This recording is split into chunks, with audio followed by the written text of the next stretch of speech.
Welcome, adventurers. Lack of spell slots got you down? Do you want power but like unlimited? Unlimited power. Where have I heard that before? Anyway, if you want powerful spells that you can cast all day, then you want to be a psychic.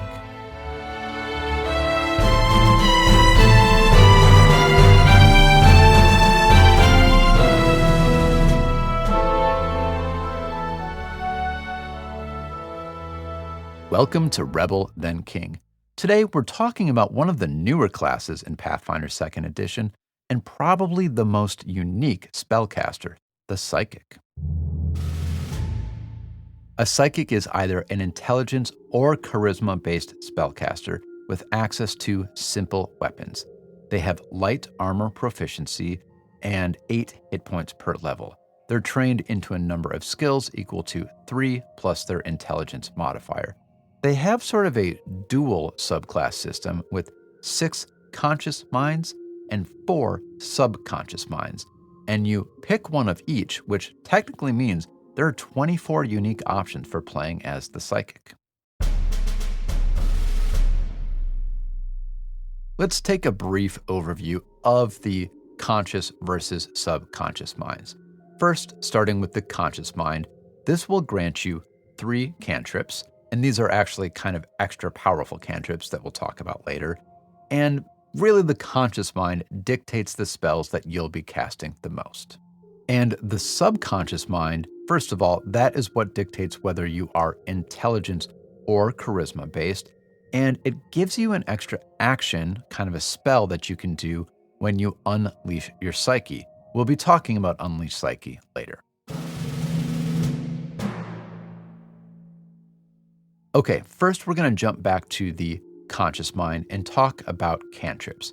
The first thing that happens when you pick your conscious mind is, this is a mouthful, you're going to get 2 standard Psy cantrips. Okay, these are cantrips from the typical cantrip list, like Mage Hand, Produce Flame, all of those, except when they are your Psy cantrips granted by your conscious mind, they're actually a little bit more powerful. For example, if you have Mage Hand, you can actually pick up 1 bulk instead of 1 light.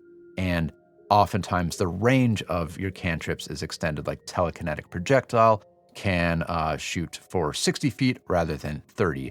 And then sometimes there's a little bit of an additional effect, like with Phase Bolt. Well, if you have that as your Psy cantrip and you hit something with Phase Bolt, that target actually reduces the bonus that they would normally get to their AC due to cover. So that can be really good for, hitting something and then sort of exposing them for the rest of your team. And then you will also gain 1 unique Psy cantrip. This is a cantrip that's not found on the other list and is just unique to you. An example is the Telekinetic Rend that does 2 5-foot bursts of d6 damage, which is really, really good for a cantrip.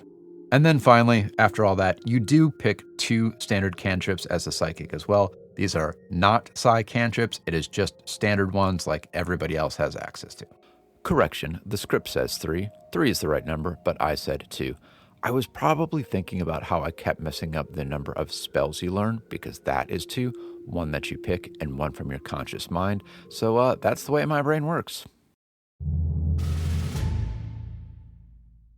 And with your cantrips, at least with your Psy cantrips, you can actually improve them even further using your focus points. A Psychic doesn't use focus points to cast focus spells. They actually use it to do what is called to amp their cantrips. Amping a cantrip is a free action, and it costs 1 focus point. And this basically will let you do a little bit more with your Psy cantrips, even though the Psy cantrips already do a little bit more than the standard entry. For example, you could now Warp Step with just 1 action, or you could cast Ray of Frost and do D10 damage and gain temp HP equal to half the damage of the spell. And not only that, but you actually start with 2 focus points. And when you refocus, you gain both of those points back, not just 1. So very clearly, the Psychic is very, very focused on using your enhanced Psy cantrips, amping them even further with your focus points.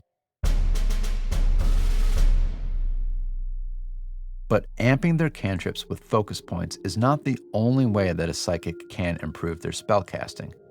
In an encounter, if on the last turn you cast a spell of any type, you can choose to unleash your Psyche. Once your Psyche is unleashed, two things happen. The first is that when you use a spell that applies damage, you will add additional damage equal to double the spell's level. So, at first level, this means you will add 2 points of damage on each damage spell you do. The second is that you now get to use the actions granted to you by your subconscious mind. For example, emotional acceptance can use Restore the Mind, which provides healing for you. And then Wandering Reverie will use Fade into Daydreams, which allows you to become concealed. So Unleash Psyche is really good for going into like maximum damage or maximum buff or debuff mode. Now, it does last only 2 rounds, and when it is finished, you are stupefied. So for those reasons, it is really nice to use at the end of an encounter and maybe not at the beginning. And also remember, you do need to be in an encounter to use it.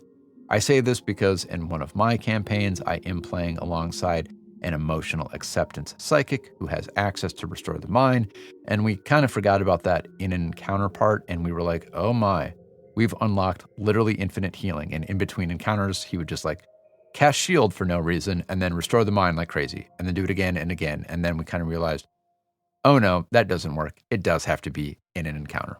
Whoops. Oh, and as a psychic, you get spells from spell level slots as well. You only get 2 to begin with, so it is limited compared to a lot of other casters, but they still kind of feel like a bonus. I mean, when you can be casting these really powerful cantrips all the time, throwing in a couple of higher level spells here and there is a nice to have, but it's not super necessary. It's really kind of freeing, like we talked about in the Magus video, to have spells as an extra bonus and not as your primary means of getting things done. Overall, I think the Psychic is a fantastic class.